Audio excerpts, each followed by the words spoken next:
Ok, alors bonjour à toutes et à tous, bienvenue dans cette nouvelle vidéo qui fait suite à une précédente vidéo que j'avais tournée à l'aide de l'outil d'intelligence artificielle Perplexity. Donc rappelez-vous, dans une précédente vidéo, on avait vu comment calculer simplement quelques grands ratios financiers à l'aide de Perplexity en entrant simplement des données très sommaires que vous avez d'ailleurs sous les yeux actuellement. Donc dans cette vidéo, qu'est-ce qu'on va faire? Dans cette vidéo, on va simplement faire un petit peu la suite de l'exemple précédent et on va aller un petit peu plus loin. Donc le cas d'espèce, il va être assez simple. Imaginez-vous que vous êtes chef d'entreprise et que ce que vous avez sous les yeux, ce sont des données qui concernent votre entreprise. Et à partir de là, vous voulez prendre des décisions. Par exemple, savoir si vous avez beaucoup de cash flow ou pas. Est-ce que vous pouvez emprunter pour augmenter la rentabilité de vos investissements et croître un petit peu plus, etc. Donc, on va voir tout ça rapidement. Vous allez voir que finalement, si vous avez simplement des données relativement élémentaires, faut le dire, si vous avez simplement quelques données et pas nécessairement toutes les compétences en finance d'entreprise, on va voir dans de prochaines vidéos qu'on peut aussi aller plus loin dans le domaine de la bourse et des marchés financiers. On verra ça dans d'autres vidéos. Là, je termine juste cet exemple finalement. Vous allez voir que finalement, même si vous n'avez pas des compétences très élaborées en finance d'entreprise, ni même en comptabilité d'ailleurs, vous pouvez quand même euh, parvenir à une prise de décision raisonnée et relativement pertinente, simplement à l'aide de quelques requêtes qu'on appelle prompts, quelques prompts relativement simples.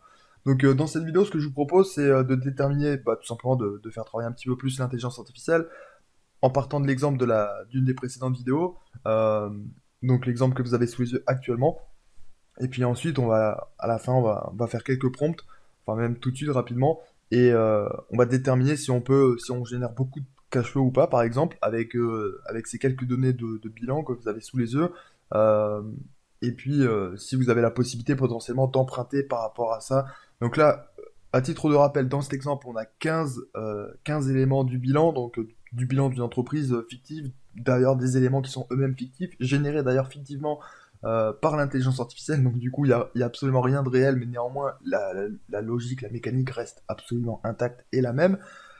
Donc dans cet exemple, ce que je vous propose, déjà tout d'abord, pour qu'on ait un petit peu voilà, des idées un petit peu plus claires de ce en quoi on parle, de ce dont on parle, pardon, ce que je vous propose, c'est qu'on dresse tout simplement un bilan comptable. Donc très simple, hein, encore une fois, ça va être quelque chose de très sophistiqué, mais un bilan comptable à partir des informations qu'on a sous les yeux. Et à partir de là, on va tout simplement poursuivre un petit peu l'analyse. L'analyse d'ailleurs qui va être faite par Perplexity en grande partie d'ailleurs. Euh, on va poursuivre un petit peu le travail en déterminant si ce bilan il est suffisamment enfin si il y a une solvabilité suffisante pour emprunter, si oui, dans quelle mesure, etc., avec combien de cash flow en face. Donc on va voir tout ça, vous allez voir qu'à partir de quelques données simples, donc à nouveau les 15 lignes que vous avez sous les yeux, donc c'est des éléments de bilan, vous allez voir qu'on peut aller très très loin, on peut faire des choses, enfin je dis ça, j'en sais rien du tout, donc c'est vraiment de l'audace pour l'instant, parce que je sais pas du tout, mais j'en ai vraiment la conviction, je pense qu'on peut faire un travail d'analyse et d'interprétation rapide et efficace avec cet outil. Donc c'est parti, donc d'abord je vous propose déjà, pour qu'on y voit un peu plus clair, de dresser le bilan de cette entreprise, donc à partir de ces 15 données-là, donc je reprends le même prompt que la dernière fois, euh, enfin la même trame plutôt, donc voilà, peux-tu établir le bilan, voilà, dresser le bilan voilà, sous forme de tableau. Faut être relativement précis lorsqu'on fait du prompt. Euh, donc, si vous voulez un tableau, il faut demander un tableau. Si vous voulez une synthèse, euh, il faut demander une synthèse, etc. Donc, c'est vraiment assez précis normalement le prompt. Donc, peux-tu dresser le bilan sous forme de tableau? Euh, voilà, hop, le bilan de cette entreprise. A priori, ces informations devraient suffire, donc on va quand même regarder. Euh, Voilà, on a quand même un très très beau tableau qui se profile, qui se dessine. Donc, vous voyez qu'à partir de quelques données très très simples, à nouveau, je rappelle, hein, les données initiales, c'est simplement des écritures comptables. Voilà, enfin, c'est pas des écritures en tant que telles, c'est simplement des éléments du bilan d'une entreprise. Donc, c'est 15 lignes comptables, voilà, tout simplement, 15 voilà, 15 soldes, hein, tout simplement, totalement fictifs, qui ont été générés par l'intelligence artificielle et qu'on va mettre qu'on va faire travailler tout simplement. Et vous allez voir qu'on pourra aller, à nouveau c'est de l'audace, mais je pense vraiment qu'on va pouvoir le faire. Vous allez voir qu'on va pouvoir aller très très loin. À mon avis, on va pouvoir euh, aller jusqu'à établir des hypothèses de financement, etc. Donc on va voir ça d'ici quelques instants. On va essayer de déterminer le cash flow, enfin, tout simplement la capacité d'autofinancement générée par cette entreprise. et beaucoup d'autres informations. Donc, je dis ça très brièvement, je ne sais pas précisément si j'ai toutes les informations requises pour le faire, mais a priori, ça devrait être possible. Donc, vous voyez qu'à partir d'une requête, voilà, ça a mis combien? 15 secondes à rédiger. On a un bilan simplifié de cette entreprise, donc potentiellement, voilà, ce serait votre entreprise et vous pourriez être amené à vous poser des questions sur ce que vous devriez faire ou pas, ce qui serait judicieux pour votre activité. Est-ce que vous pouvez emprunter plus? On va voir ça d'ici quelques instants. Quelle est votre capacité d'autofinancement? Autrement dit, pour faire très simple, combien de cash flow vous générez ou pas? Donc, a priori, à vue, je pense qu'ici, c'est positif. On va regarder ça rapidement, ça va être même en dizaines de milliers d'euros. Donc, là, on va poser quelques questions simples. Donc, voilà, peux-tu calculer la capacité d'autofinancement? Donc, je rentre pas trop dans les détails parce que c'est pas forcément pertinent à ce stade. Donc, mais la capacité d'autofinancement d'une entreprise, c'est simplement la capacité d'une entreprise à générer vraiment du cash flow, à différencier de la trésorerie, c'est vraiment du cash flow. Donc, là, dans cet exemple, peu importe le détail de ce qu'est une capacité d'autofinancement, qu'on appelle CAF d'ailleurs, CAF, c'est beaucoup plus court, c'est en abrégé, c'est plus simple. Mais néanmoins, l'idée est là, c'est que, à la limite, même si vous savez pas précisément ce que c'est, faut comprendre que c'est du cash flow et que vous pouvez aussi le déterminer directement par l'intelligence artificielle. Donc, on va tout de suite voir si le calcul peut être fait. A priori, je pense que oui. On devrait avoir assez d'informations normalement. Euh, donc, voilà, on a tout simplement la formule du calcul, le calcul qui est fait directement, et, euh, et ensuite on a une capacité d'autofinancement qui est fournie ici. Donc précision à ce stade, à nouveau, j'ai vérifié absolument aucun des soldes, j'ai vérifié aucun ratio de structure, j'ai vérifié aucune information supplémentaire à ce stade. Donc on va simplement partir du postulat que le chiffre est correct, euh, mais on peut rapidement le vérifier s'il faut.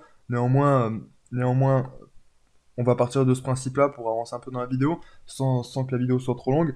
Donc, à ce stade, vous savez combien de cash flow, pour faire très simple, génère votre entreprise. Donc, voilà, sur l'année.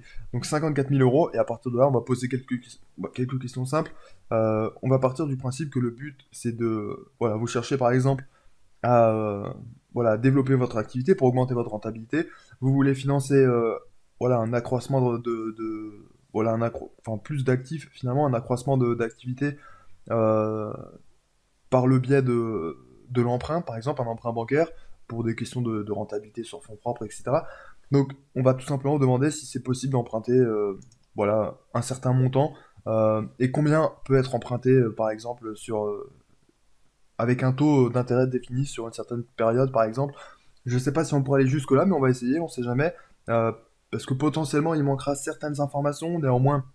À nouveau, le postulat, c'est que. Là, on va faire un postulat simple, c'est que la CAF restera constante, la capacité d'autofinancement, et on va demander à l'intelligence artificielle de déterminer si on peut emprunter, combien on peut emprunter à un certain taux d'intérêt sur, par exemple, 5 ans. Donc, on va demander ça tout de suite. Euh, donc, voilà, maintenant, pour le prompt, on va simplement émettre l'hypothèse qu'on envisage de faire un emprunt bancaire avec un certain taux d'intérêt, et on demande combien on peut emprunter sur 5 ans. Donc, voilà.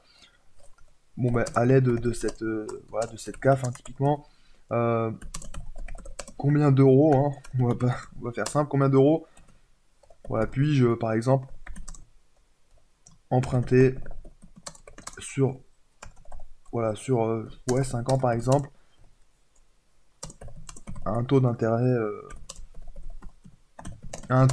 de, par exemple, 5%, ce qui est beaucoup d'ailleurs, mais néanmoins, c'est vraiment à titre pédagogique que je fais cet exemple, donc 5 ans, 5%.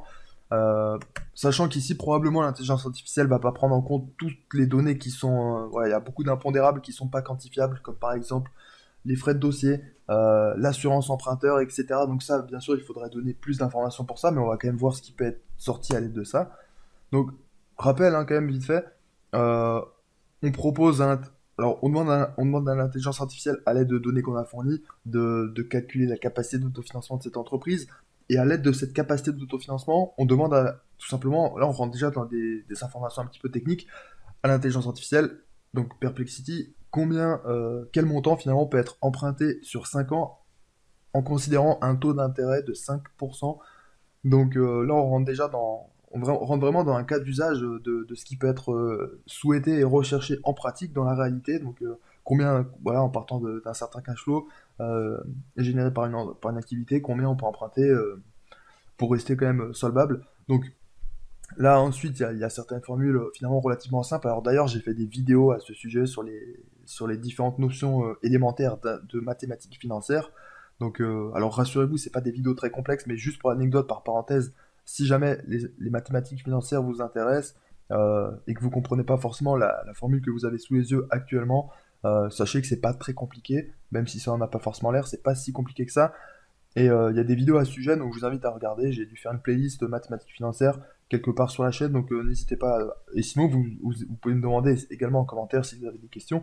Donc ici, donc il y a il y a une formule voilà, tout simplement de mensualité d'un montant emprunté pour lequel un taux d'intérêt, voilà, mensuel est à rembourser. Donc un taux d'intérêt, bien sûr, un taux composé par un taux simple. euh, Parce que quand vous empruntez 100 000 euros à 5%, vous remboursez pas 5 000 euros en tout, sauf si c'est un emprunt sur un an, mais sinon c'est beaucoup plus.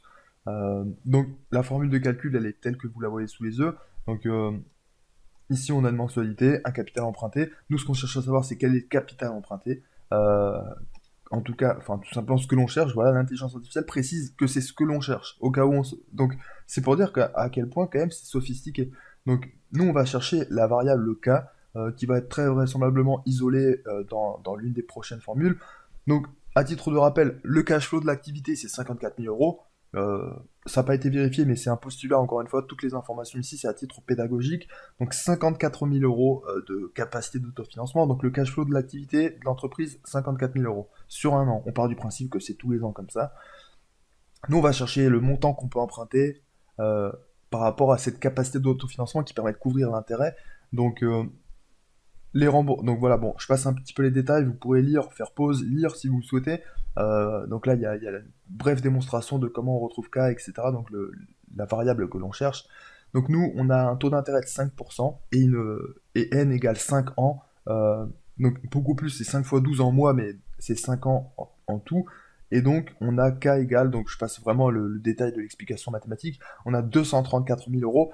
Donc en supposant, et en plus de ça, on a une interprétation qui est, qui est judicieuse de la part de Perplexity, parce que ça n'a pas été dit, mais évidemment, dans ce calcul, il faut bien sûr supposer que la capacité d'autofinancement de 54 000 euros peut rester la même pendant 5 ans. Donc ici, Perplexity, l'intelligence artificielle, souligne donc très bien cela. Donc ce montant suppose que la totalité de la CAF annuelle est consacrée pardon, au remboursement du prêt. Euh, Ouais, c'était aussi bien sûr un postulat, sans tenir compte d'autres engagements financiers éventuels, exact. Bon, ici c'est pas mentionné, je dis une bêtise, le fait que la capacité d'autofinancement restera la même. Bon, bien sûr, c'est le postulat que la capacité d'autofinancement de 54 000 euros restera la même, et que bien sûr, 100% de la CAF, dans cet exemple, pour égaliser, soit consacré au remboursement du prêt. Donc partant de cette hypothèse, vous savez que par exemple, si vous avez besoin, si vous souhaitez, si par exemple la rentabilité de vos capitaux, elle est de 10%, ce qui est déjà bien, et que vous avez la possibilité de financer par exemple une immobilisation à votre actif qui vous permettra d'augmenter cette rentabilité à 12%, tant que c'est financé par emprunt, vous savez que vous pouvez, et par exemple si ça coûte 100 000 euros, vous savez que vous pouvez largement couvrir ce nouvel emprunt par votre capacité d'autofinancement qui est de 234 000 euros dans cet exemple. Et ça vous donne aussi un indicateur de quelle est votre marge de sécurité si vous avez par exemple 134 ou 184 000 euros d'emprunt, vous savez qu'il reste 50 000 euros de marge de sécurité. Donc, comme vous pouvez le voir, à l'aide de quelques écrits, enfin, quelques lignes comptables, somme toute très sommaires, d'ailleurs générées vraiment de manière très sommaire et simple par l'intelligence artificielle elle-même, donc vraiment il n'y a rien de compliqué dans tout ça.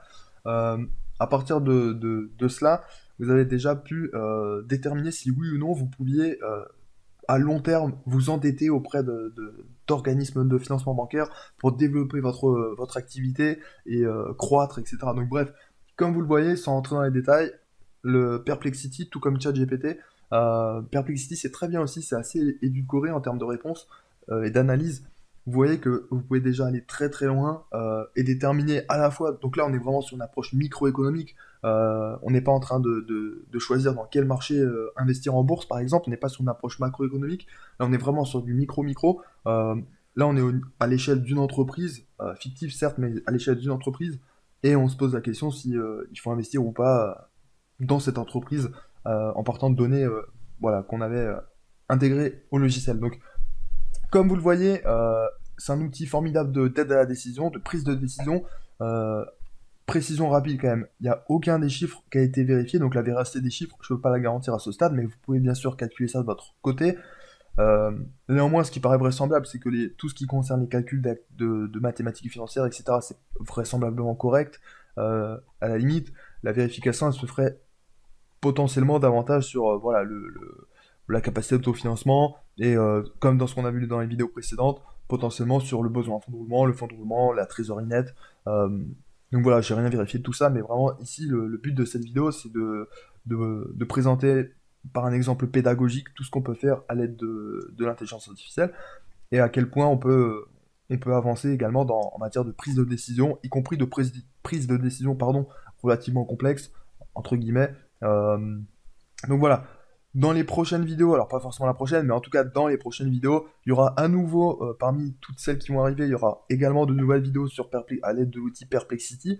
Il y aura des vidéos bien entendu à l'aide de l'outil Perplexity qui seront beaucoup plus orientées vers la bourse et les marchés financiers parce que c'est quand même un élément central sur cette chaîne YouTube. Donc il y aura de nouveau, il y aura de nouveaux Perplexity, mais à cette fois-ci avec voilà, avec voilà, une orientation beaucoup plus axée sur la bourse et les marchés financiers. Potentiellement, on refera un travail similaire, mais sur des cas d'espèces avec des sociétés cotées en bourse, voilà, de très grandes sociétés, LVMH, Hermès, Apple et potentiellement Air Liquide et beaucoup d'autres. Donc voilà, il y en aura vraiment toute une gamme. Donc enfin, les prochaines vidéos intégreront pour partie certaines vidéos à l'aide de l'outil Perplexity. Et bien sûr, le cas échéant, ce sera un petit peu plus élaboré et du moins, ce sera beaucoup plus orienté vers la bourse et les marchés financiers. En tout cas, si vous avez des questions, des remarques, etc., n'hésitez pas à m'en faire part dans les commentaires. Euh, si vous avez également des outils enfin des techniques plutôt ou des astuces d'utilisation d'outils d'intelligence artificielle, pardon, si vous en connaissez d'autres également qui sont très pertinents. Euh, et par ailleurs, n'hésitez pas à dire tout ce que vous en pensez. Faites-moi part de tout ça dans les commentaires, le cas échéant. Et puis quant à moi, je vous dis à très vite pour une prochaine vidéo.